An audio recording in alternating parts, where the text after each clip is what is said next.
I didn't ask. Somebody going to ring a bell for a time? Okay. Okay. All right. Good morning. Please open your Bibles to Exodus chapter 23. As you're turning, let me greet each one of you and the church here. Our hearts are full as we're here, and we have a non-Alaskan skin tone here. We've soaked in some of the sun. We flew in a little bit early to visit some friends in San Diego, and so we've been able to tour a little bit of the Southwest. I grew up in Houston, Texas area, and so having been in Fairbanks for 5 years, it's good to see the southern sun again.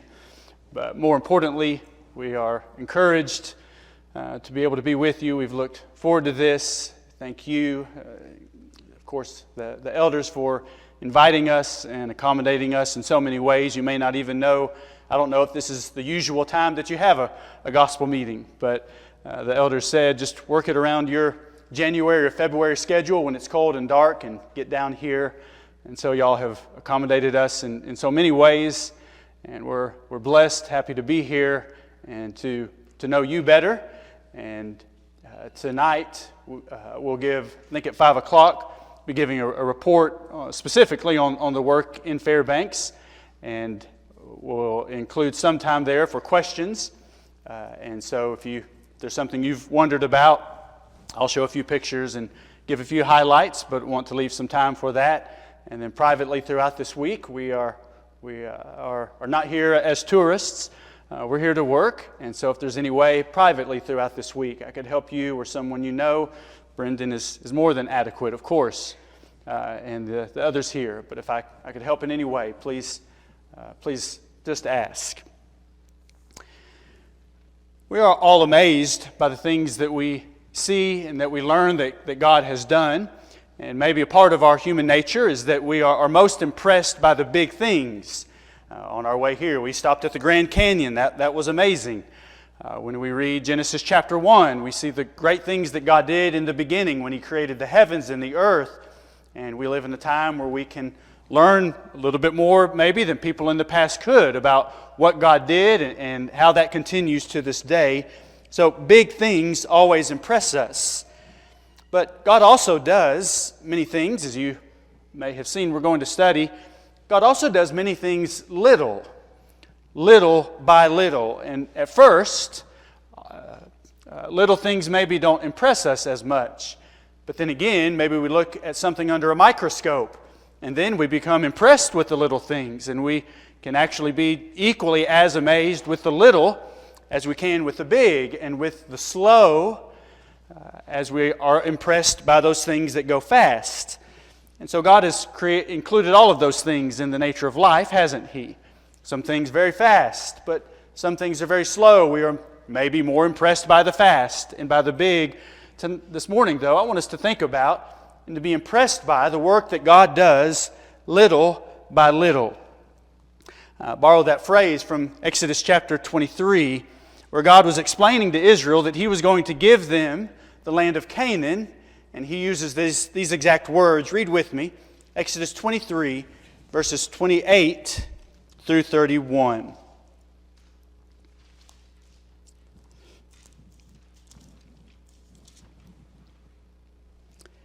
He says, I will send hornets before you, which shall drive out the Hivite, the Canaanite, and the Hittite from before you. I will not drive them out from before you in 1 year, lest the land become desolate and the beasts of the field become too numerous for you. Little by little I will drive them out from before you until you have increased and you inherit the land. And I will set your bounds from the Red Sea to the sea, Philistia, and from the desert to the river. For I will deliver the inhabitants of the land into your hand, and you shall drive them out before you. So here God says you're going to go into the land, you'll inherit the land, but it won't be done in a day. It won't be done in a month. It won't be done in a year. But little by little I'll drive them out. And then in this case, God even explained to them why He was doing it that way. Parents, you remember your children. They want to know why. Why is that the case? Why is that your decision? And sometimes we don't explain, and sometimes we do explain. And in God's instructions to Israel, there are some things He told them to do, and He didn't tell them why. He just said, do it that way. But on this occasion, God stopped and dealt with them as men, as humans, and maybe dealt with their curiosity.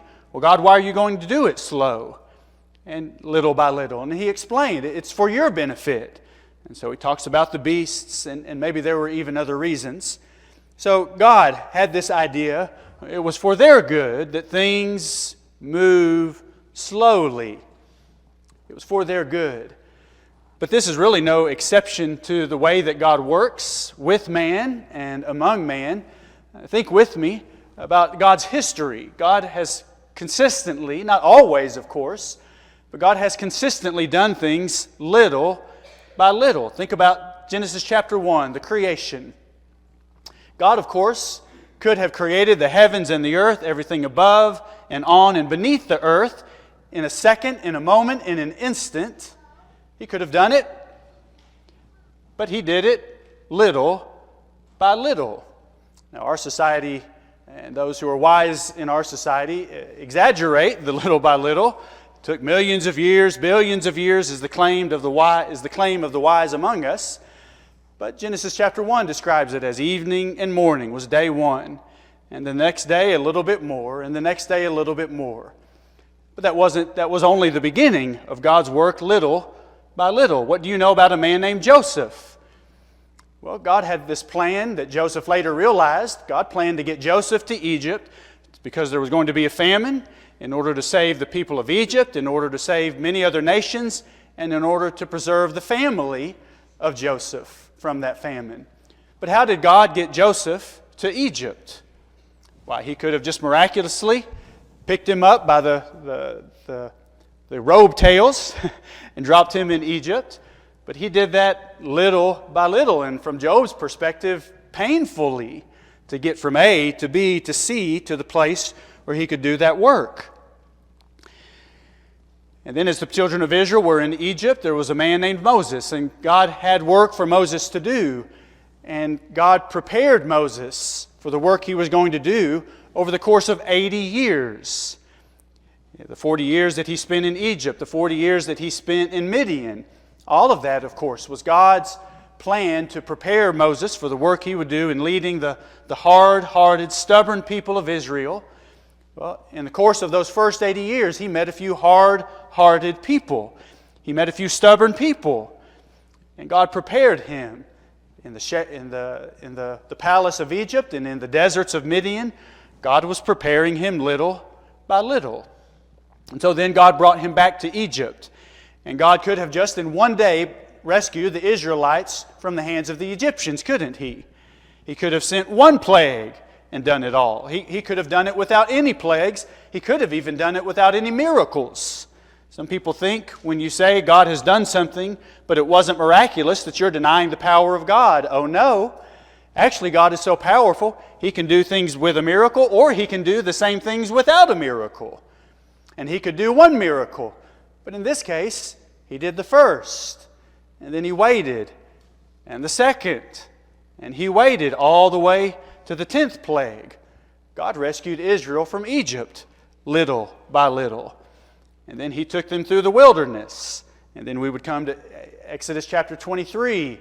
And the books of Joshua and Judges are the fulfillment of what we read just a few minutes ago. God gave them the land just as He promised, little by little.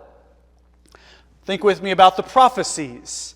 In Luke chapter 1, as Luke records the genealogy of Jesus, he just briefly mentions, in fact, this was what Zacharias prophesied. And so not the genealogy, but in Zacharias' speech, following the birth of his son, when his speech was restored, he says, as he spoke by the mouth of his holy prophets, who have been since the world began. Think about the method by which God provided the documentation before Jesus ever came to this earth. There have been prophets from the beginning. The first prophet we have is God Himself, who spoke in the garden in Genesis 3, verse 15. Do you remember? He shall bruise your head, and you shall bruise his heel. That was a prophecy. And God could have said, and this is going to happen tomorrow. But it wasn't going to happen the next day. A few thousand years later, God told Abraham in Genesis chapter 12 and verse 3 that in you all nations of the earth shall be blessed. And so the promise that He is going to come from Genesis chapter 3 is then narrowed that the Savior is going to come from this one particular family. And God could have told Abraham, and I'm going to send him to you tomorrow. But it wasn't tomorrow from Abraham's perspective, was it? And it wasn't the next day, or the next week, or the next month, or the next decade. God was working little by little, but He gave this little bit of information. A couple of hundred years, Jacob spoke as a prophet when he gave the blessing to his son Judah, that one would come, a lawgiver would come from between his feet. And then a few hundred years later, from Moses, God promised to send a prophet like Moses. And then a few hundred years later, God made a promise to David that there would always be a king on the throne from him. And then a few hundred years later, after David, God spoke through the prophets Isaiah and Micah concerning the branch. Micah spoke of one who would be born in Bethlehem. And then about 100 years later, we have the prophecies of Ezekiel and Daniel, who talked about one who was going to come. And then another 100 years later, the prophet Zechariah spoke about one who would come, a priest and a king. I think you get the point. God revealed this plan little by little. And then just one more thought on that. Think about the fact that God used little people. And what I mean by that is just in the eyes of the world, here are people who were not well known in their time, people who were not appealed to or thought of as being significant. They were, in the eyes of the world, just as unimportant as I am and as you are. Who was Mary? Who was Joseph? Who were the shepherds to whom the birth of Jesus was announced? Who was John? Well, he was just the son of a priest. He wasn't even the high priest. Who were Peter, Andrew, James, and John? Who were the apostles? Well, we say, they were the apostles. But in the time that they lived, they were a fisherman, a trader, a Jewish trader by being a tax collector. They were nobodies. And if they were known, it really wasn't for anything outstanding. Who were the people of Acts chapter 8 and verse 4? The men and women who went everywhere preaching the word. They were nobodies in the eyes of the world. God moved things slowly, and God used little people. So my point is just to show what is stated in Exodus chapter 23 is not God having some unique plan. God is doing things like He often did. So this is the foundation of what I really want us to focus on. The history helps us to understand God. But I want us to notice that God is still today working with this same approach in many ways. Think about how God continues doing His will in you little by little. We can see how God did His will in Israel and in Mary and in Joseph and in others little by little. It's easy to look back and we see their life and we see how God was working here and there. And the point of that is not to elevate any of those people. The point of that is to help us to see God is still doing the same thing. He's still using little people and in them working little by little. Who are the little people who introduced you to the gospel? Can you hit the rewind button in your mind back to the time when you were lost in your sin and maybe you didn't even know it? Maybe you thought you weren't lost in your sin. But there were a series of events that opened your eyes and helped you to realize you were lost in your sin. You couldn't escape from that sin without God's help. And little by little, your attitudes were changing. There's a song we sing along those lines. All of self and none of thee, some of self and some of thee, less of self, more of thee. What's that describing? A process that we've all gone through and that we are all in the process of going through, of recognizing who we are without God and then who we are with the help that He offers. But who helped you to realize your need for what Jesus has to offer through the gospel that He brought? Whoever that person was, their name is probably not on a plaque here in Tucson, probably not in the Smithsonian in Washington, D.C., and in fact, in 10 or 20 or 100 years, whoever that person was that helped you, their name and their existence may be totally forgotten by everybody on the face of this earth, just like yours will, and just like my name will be. So God used little people, and God used a little bit of time to bring you to that realization. What reminds you that you are little? God has a variety of ways of humbling us. There are big things in this world and in this state. Big things. You go and stand at the foot of that, or you stand next to it, and you feel small because you are small. There are other things, though, that help us, that humble us in that way. Maybe you're reminded of how little you are because the sins of other people affect your life. And so you realize how helpless you are. You can't change them, and you can't change the circumstances that come in your life because of what they have done or what they are doing. And so you have something in common, like our friend Joseph in Genesis chapters 37 through Genesis chapter 50. His life was changed, and he was small and weak and reminded how powerless he was. And most of that happened because of the sins of other people. Maybe you realize how little you are because of your own problem, the biggest problem that you have ever caused for yourself and others, and that is your own sin. That ought to make us feel small and weak.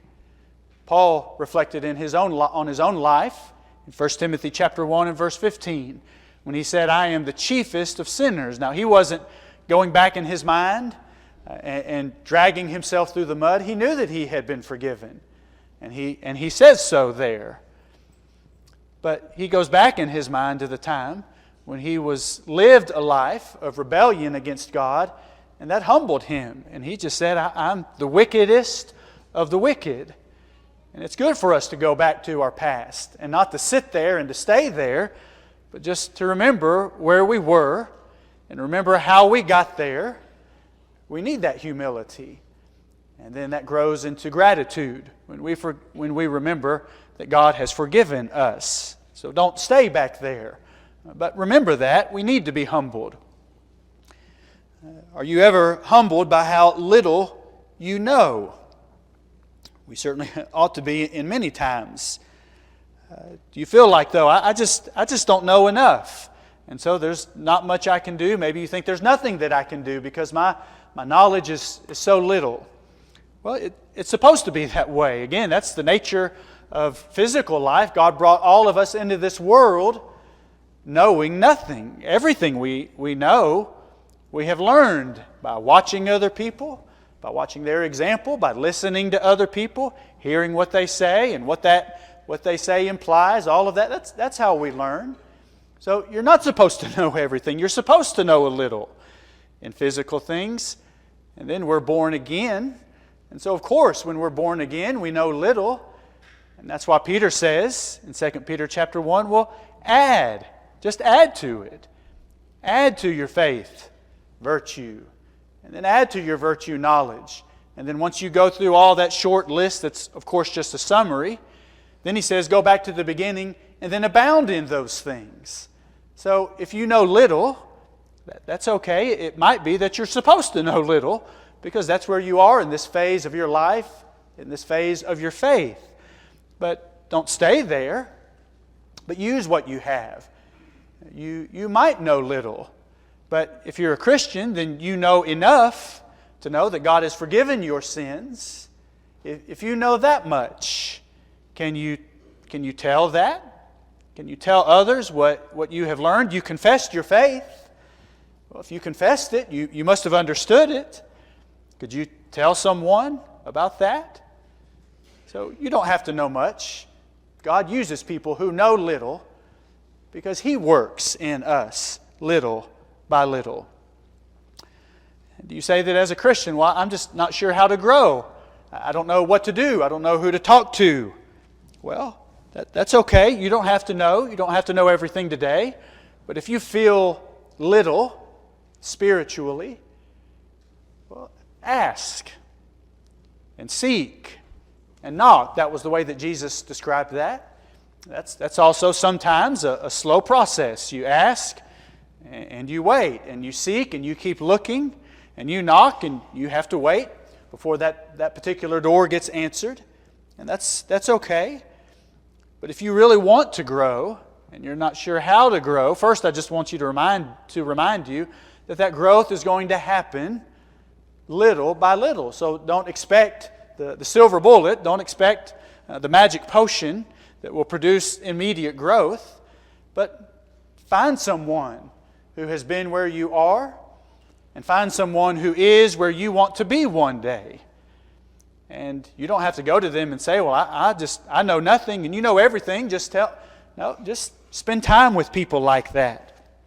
Include people like that in your life on the Lord's Day, of course, but throughout the week, consistent with your time and schedule and opportunities and abilities, put yourself in the company of people who are where you want to be, and watch how they live, watch how they react, watch how they speak, watch the things they do or the things that they don't do.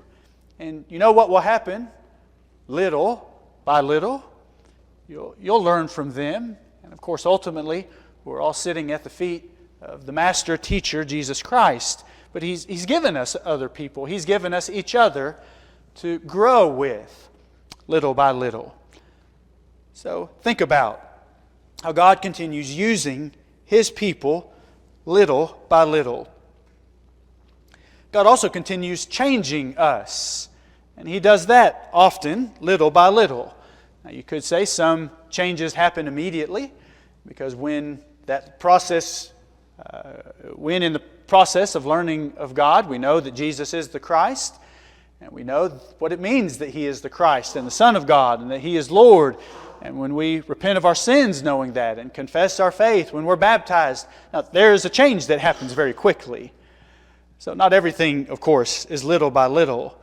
But in that process of God changing us, that also happens a little bit at a time, and God is patient with sinners, and He blesses all of those. As it said in Hebrews 11, God is a rewarder of those that diligently seek Him.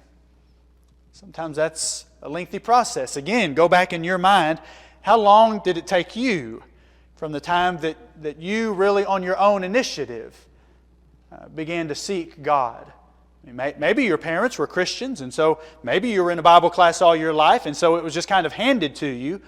But even in that case, wasn't there a phase of life where you realized, okay, I've had these things handed to me, but now I've got to decide if I'm going to grasp them, seek them, cling to them, and make them mine. Or maybe there was a time where you knew nothing of God or His Word or His Son, but then there was this process where God humbled you and where God was changing you in the process of learning all the things that He offered. God changes people's minds at different speeds. We might think about Nicodemus in John chapter 3.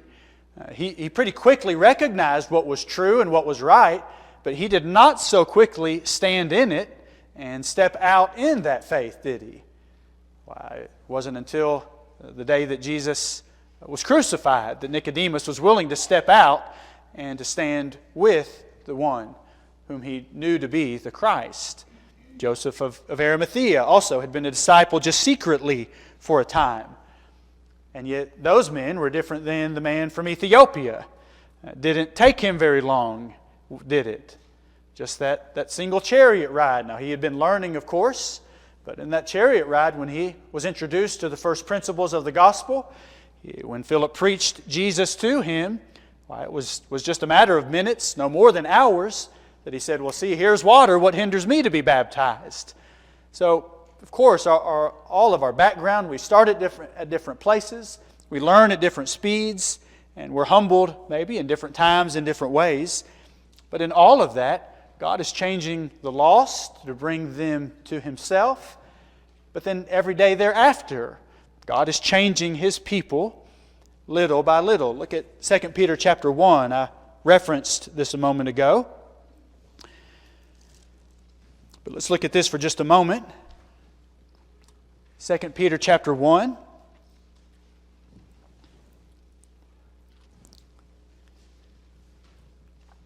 In verse 4, he mentions that you have escaped the corruption that is in the world through lust. And then beginning in verse 5, he says, because you have escaped for this very reason, giving all diligence, add to your faith.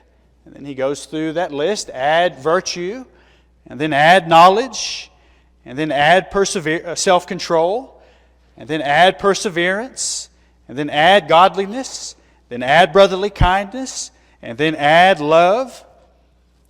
Again, that's consistent with what God promised that He was going to do with Israel.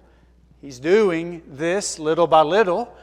And then Peter says, now once you've added those things, well then go back and abound in those things.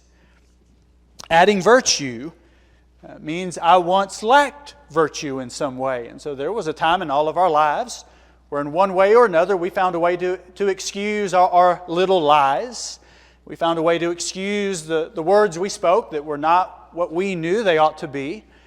But then there comes a time where I add virtue, where I don't do those things. Or if I do, I don't excuse them anymore.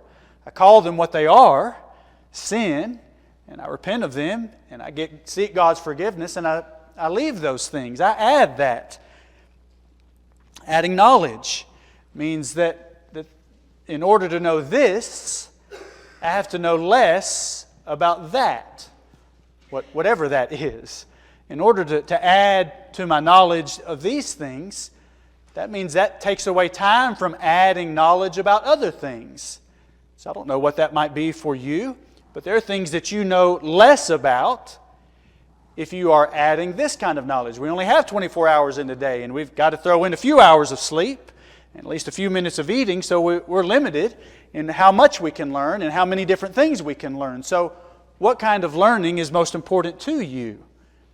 Peter says, add this knowledge, and then little by little, eventually, it can be said, not boastfully, but that we can abound in knowledge. That's the process of Hebrews chapter 5. Now in verse 12, there's a general rebuke. The Hebrew writer says that some of you ought to be teachers, but he doesn't throw them off. He says you just have to start at the beginning. But he says there's a natural process that we are all familiar with, that we've either seen in our own children or that in others. He says, for everyone who partakes only of milk is unskilled in the word of righteousness, for he is a babe. That's not a rebuke. That's the way it's supposed to be. A babe is supposed to is supposed to be unskilled. He hasn't learned the skills. But little by little, verse 14, solid food belongs to those who are of full age, that is, those who by reason of use have their senses exercised to discern both good and evil. He's just describing that process by which we grow. And so we don't have to say, well, I arrived at that place of spiritual maturity on this date or that date. No, it may happen before we realized it happened, just like it does. We grow up before we realize maybe that we've grown up. That's the way that spiritual babes mature. And so God is changing you wherever you are in that process. And then just one other example of that. In 1 Timothy 3 and verse 1, Paul tells Timothy, if a man desires the work of a bishop, he desires a good work. Well, when did that man's desire for that work begin? Did it begin when someone said to him, well, we need elders here? Okay, well, yeah, I think I'd like to do that. No, that desire was built over time. And so if you're young in age or young in the faith, either one or both, what thought are you giving to one day doing this work? Why would you desire to do that kind of a work? I'm not going to answer that for you now, but that desire ought to grow over time, young men and young women, that you would be the kind of a woman described later in 1 Timothy chapter 3, someone who could aid and help and encourage a man doing that work. But you see, that process is going to happen, of course, little by little. He's not to be a novice, Paul said. And so that process needs to start yesterday in us, that we learn to grow in these ways, but that ultimately we learn to realize God is changing us little by little. There are a host of applications to this. I hope you can make some that I'm not thinking of. But one more thought I want to give to you, I want to encourage you with, I hope, is that God is also using His churches little by little. We live in a day, a time, a culture, a climate in some ways where people say, well, I'm religious, or I'm spiritual but not religious, or I believe in Jesus but I don't need a church. Well, that's not what the New Testament presents.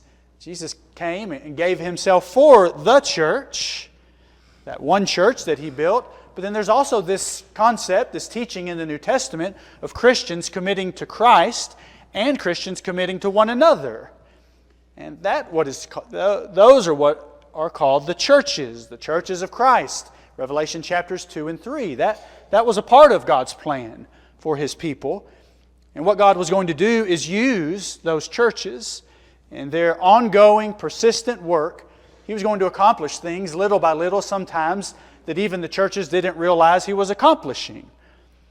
Think about the little by little nature of Hebrews chapter 10, verses 24 and 25. Some of those discouraged Christians, some who are even being tempted to leave the faith. He says, consider one another in order to stir up love and good works. And then you remember he reminds them that some were forsaking the assembling of ourselves, but he says, no, exhort one another. Now think about that process. The stirring up to love and good works, that's also a little by little process. That's what is going to happen this morning, what I hope is happening right now. But that's going to happen song by song. If our hearts and our minds are focused and set on why we're here and what we're doing, we're going to be stirred up to love. We're going to be stirred up to good works, word by word, line by line, song by song, minute by minute this morning, and then next week, and then next week, and then next week. That is an ongoing process, little by little. And God, we can encourage each other at home in different ways, and we need to. But God has a plan for the church to stir each other up little by little. And then in that process, as we're stirred up in one way or another, as maybe we sing a song, "Let the lower lights be burning." What's that song about? I want to be a worker for the Lord. What's that song about? I want to lead the erring in the way. What's that song about? Send the light. The blessed gospel is for all. Maybe some of those have a catchy tune that you like. Well, it's good if it has a catchy tune, but when we sing those songs, we're making promises to God. And then what are we going to go out and do with the promises that we've made? God is looking to see. He's giving us the people to stir us up to love and good works. And then little by little, He's planting ideas in our mind so that when we go out on the other days that end in Y, that we go out and we do the things that God has stirred us up and that we have stirred each other up to do. We could stir each other up at home in some ways, but God uses His church, His churches, to stir one another up to love and good works, and then to the work that we do as we live from day to day. In Ephesians chapter 4, verses 11 and 12, here we also have a subtle reply to the idea today that, well, church is just kind of man-made, is just kind of man's idea, and Jesus just came to be my best friend. Well, he came to be your best friend for sure, but He also came to give you some other friends. And some of those friends, Ephesians 4, verse 11, are the apostles. And some of those friends are the prophets. And some of those friends are evangelists and pastors and teachers. But don't stop there, because the work of those friends is to work among the saints. God has given people to help you. Jesus, not to do work for you. The apostles didn't come to do the work for you. They came to help you and to teach you and to train you. And that's what they're doing with me, and that's what they're doing with you when we read passages such as this. Don't stop with pastors and teachers. But notice he continues to say, for the equipping of the saints, for the work of ministry, for the edifying of the body of Christ. God gave us these friends to equip us and to help us. There are no pastors here. There are no elders here to do the work for you. They're here to train you to do the work. There are no evangelists here to teach the lost on your behalf. They're here to do that work as they're able, but then to train and to equip you to do that work. And maybe you don't feel like you're ready today. Well, that's okay. You don't have to be ready today. That's the nature of training. That's the nature of growth. That's the nature of God using His churches and His people to learn and to grow little by little. In Acts chapter 11, we begin to get the history of the gospel in Antioch. And the way that the gospel came to Antioch is because the gospel first came to Jerusalem. And on the day of Pentecost, and in the days and the weeks following, there were some who heard the gospel, gladly received the message, and then they left Jerusalem and they went back, presumably, to their home. They went back to Antioch. So we're told about that part. But then after that, the church in Jerusalem heard about the work that was going on in Antioch, and so they said, we've got this good man Barnabas, we're going to send him up to Antioch. And I don't know what the time frame, the idea originally was, but he went up and stayed for a while, and then he thought, there's work to do here. Let me go grab Saul of Tarsus and bring him over here. And so Saul came to Antioch, and they worked together. And then in chapter 13, there were teachers and prophets in the church in Antioch, and with God's help, they realized, you know what? Barnabas and Saul, y'all need to go out. I mean, what church wants to send away a man like Paul?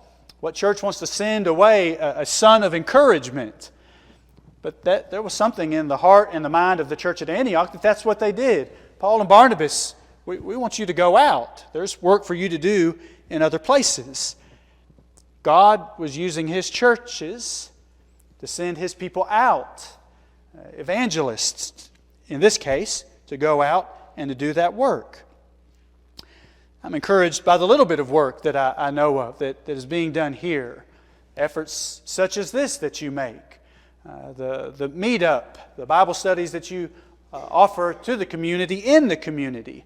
So it's good to invite them here if they'll come here, but there's some people who won't come here. They will not hear the gospel for the first time on Country Club Road.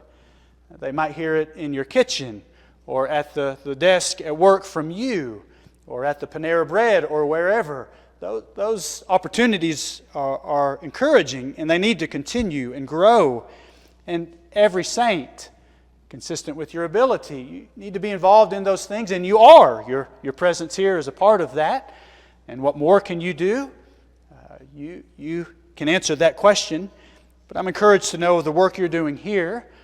But then also I am blessed and encouraged that your eyes are not laser focused or only focused here, that there are saints in different parts of this country and maybe even this world, and that you're sending men out to do that work and to encourage them as you have sent me out and encouraged me.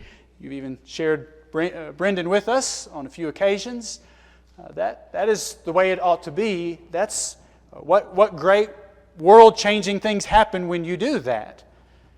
Well, in the eyes of the world, they don't. They don't happen that quickly. They're not even noticeable. Well, that's right. To our limited eyes, they're not noticeable. But that's no surprise, because that's how God has consistently used His churches. That they go out one person at a time, two people at a time. And notice there was no pooling of funds. There was no Southern Macedonia Missionary Society convention.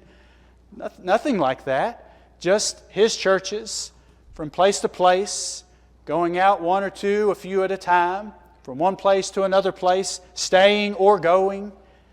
That doesn't catch the attention. That doesn't grab the headlines of our society. But we won't be discouraged by that. We won't be surprised by that, because God has consistently accomplished His will little by little. Last, I want to think about that work as Paul described it in Philippians chapter 4. Turn to Philippians chapter 4. Brendan, you said there'd be a buzzer when there's 5 minutes. I can't see the clock. There's a glare on it. Okay. Thank you. In Philippians chapter 4, verses 15 to 17, Paul says, "Now you Philippians know," and remember the Philippians. Think of the Philippian jailer. Think of Lydia, Acts chapter 16. So this is who he's writing to. He says, you Philippians know also that in the beginning of the gospel, that is the gospel among them, when I departed from Macedonia, no church shared with me concerning giving and receiving, but you only. For even in Thessalonica you sent an aid once and again for my necessities. Not that I seek the gift, but I seek the fruit that abounds to your account. Here the church in Philippi had shared what Paul calls a gift with him. And as he said earlier, I know how to abound, I know how to suffer need. But the indication here is, he says, you sent aid once. So they sent a little. And then they sent again. And then there was some time where they couldn't share with him at all. He refers to that back in verse 10. And so maybe the church there was more limited in their funds and opportunities, or maybe they didn't know where he was or didn't have a way to get the funds to him, and so that help ceased for a time. But then they learned that he was in jail in Rome, and so then Epaphroditus was sent, and so they send some aid to him again. You see, in this, God is sustaining Paul, his very life, by the gifts that this church and other times, just little by little, that's how they helped him and encouraged him in the work. Now it's interesting, here he calls that a gift. Did you notice that? I think in verse 17. Yeah. He says, not that I seek the gift. In 2 Corinthians 11 and verse 8, he uses a very different word about what was shared with him. There he calls it wages. He says, wages were sent to me. And he's just describing when churches shared with him. Now think about that. The same funds that were shared, on one hand he calls them a gift. On the other hand, he calls them wages. I can't think of any other occasion where we receive something and it's both a gift and a wage. If on your birthday you got a gift, was that a wage? Did you earn it? You didn't earn those 365 days. You got a gift, so you treat it like a gift. But at the end of a week, you worked 30, 40 hours, 50 hours, and you got that check, and you didn't send a thank you note for that check. You earned it. You gave them your time, and so they give you that check in exchange. You earned it. But what Paul says is that what you shared with me, it's a gift because it wasn't of any obligation. There was no contract. There wasn't any necessity or requirement that they gave him what they did. But he says, on the other hand, it's also wages because of the nature of the work that he did. It was the work God had given him to do. And so those who shared with him, they gave him a gift. They gave him a wage. That wasn't two different checks, as we might say it. My point in this is that the work that you do in sharing the burdens financially of any evangelist, it's not the same as our typical business model of capitalism and such in our culture. The work that is done by churches and evangelists in working together, such as you are with Brendan and such as you are with me, what is shared in the eyes of God is a wage and a gift. And so those who give should view it as a gift and as a wage. And those who receive it should view it as a gift and as a wage. That just is a different way of looking at the exchange of funds, which again in our society is just kind of a cold, impersonal thing. I go to buy half gallon of Blue Bell, or no, I'll buy a gallon of Blue Bell. I grew up in Texas. We don't have Blue Bell up in Fairbanks. But you go to make that exchange, it's just a business exchange. You don't care who made it, who bought it, who distributed it. You just want the product and they want your money. It's just an exchange.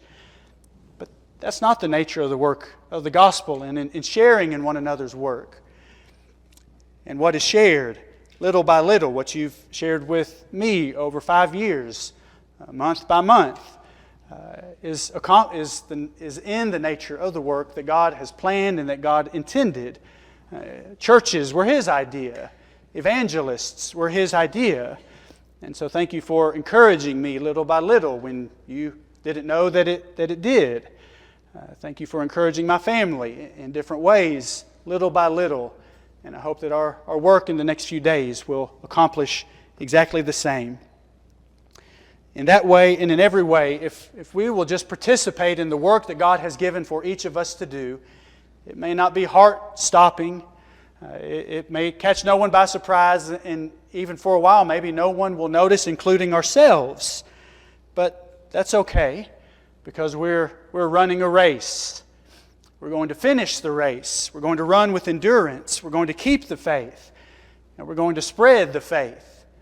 And we'll do all of that just like God has always done, little by little. Let's worship Him today with all of our hearts, word by word, little by little, and finish the faith and spread the faith, little by little, day by day this week. And thank you for letting me share in that work this week with you.